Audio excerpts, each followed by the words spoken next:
On the beat. Hello people, David here with Btekt, and this time I want to push my favourite smartphone in a comparison where it's probably going to lose. This time I've got the Mate 20 Pro up against my personal workhorse, the Panasonic GH5. I know what you're thinking, that the Mate 20 Pro doesn't stand a chance, but by using the Panasonic GH5, I'm actually going easy on the Mate 20 Pro. You see, the GH5 is a micro four thirds camera, which means it has a sensor roughly half the size of a full frame sensor.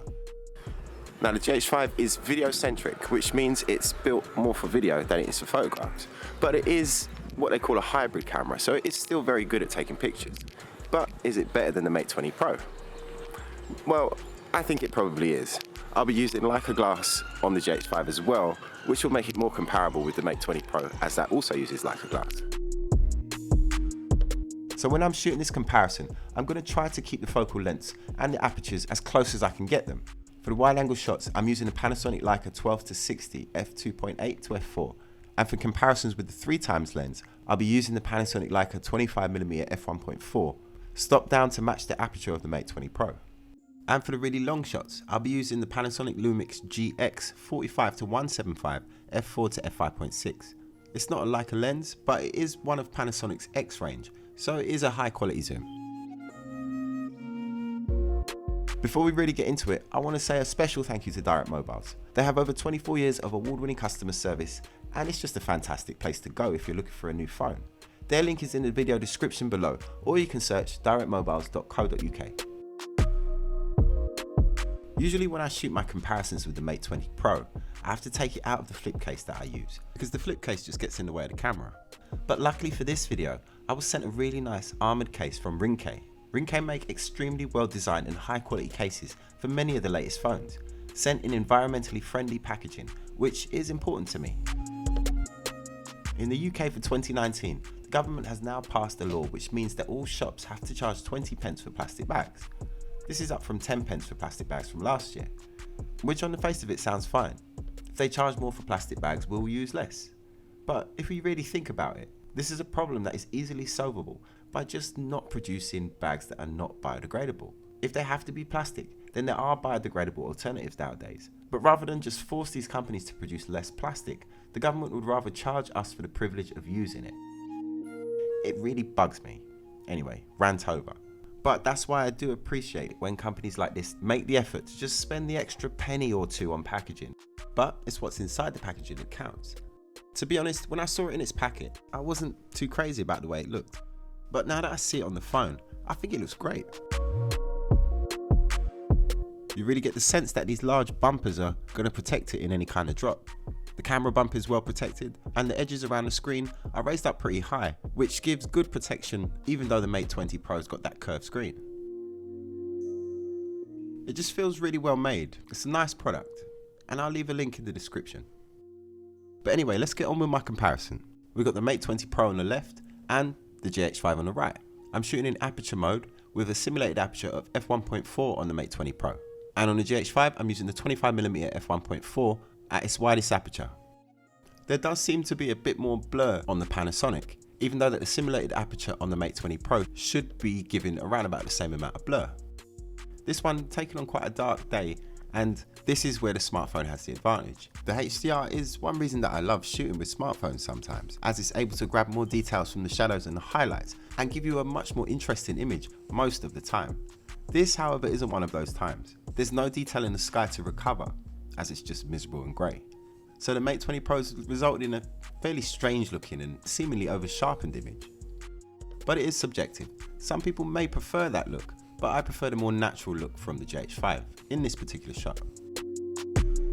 Again, with this shot, it's hard to say which one is a nicer shot. I mean, they both look good, far more natural from the Panasonic, but then the HDR has kicked in again with the Huawei and not done a terrible job, but I'm not sure which one I actually prefer. In this shot, the Mate 20 Pro seems to have a fair bit more detail than the GH5. This is shot with a Leica 12-60 on the GH5, and it was shot wide open. Stopping down the lens or closing down the aperture would improve the sharpness. But that is one advantage that you do get with smartphone cameras that can simulate the blurry background. They will give you a sharp subject and an as blurry background as you like. To achieve that on a DSLR, you will have to sacrifice some of the sharpness in your subject to get a very blurry background. This shot was taken with the 10x zoom on the Mate 20 Pro, and on the GH5 I used the 45-175, shot at a focal length of about 130mm to try to give an approximate focal length to the Mate 20 Pro. The maximum zoom in full frame terms on the Mate 20 Pro is 260mm, and because the GH5 has a Micro Four Thirds sensor, which as I said before was half the size, then the equivalent focal length is roughly half of that, so 130 should be around about right. And at this magnification, you do see some deterioration in the quality of the Mate 20 Pro's image. It's with these longer focal lengths that it's easy to see why a DSLR is still head and shoulders above a smartphone, even one as sophisticated as the Mate 20 Pro. Obviously, with it being an optical zoom on the GH5, it's always going to perform much better here. But I still think that the digital zoom, or the hybrid zoom, that you get on the Mate 20 Pro is the best in the business. So what about the video quality?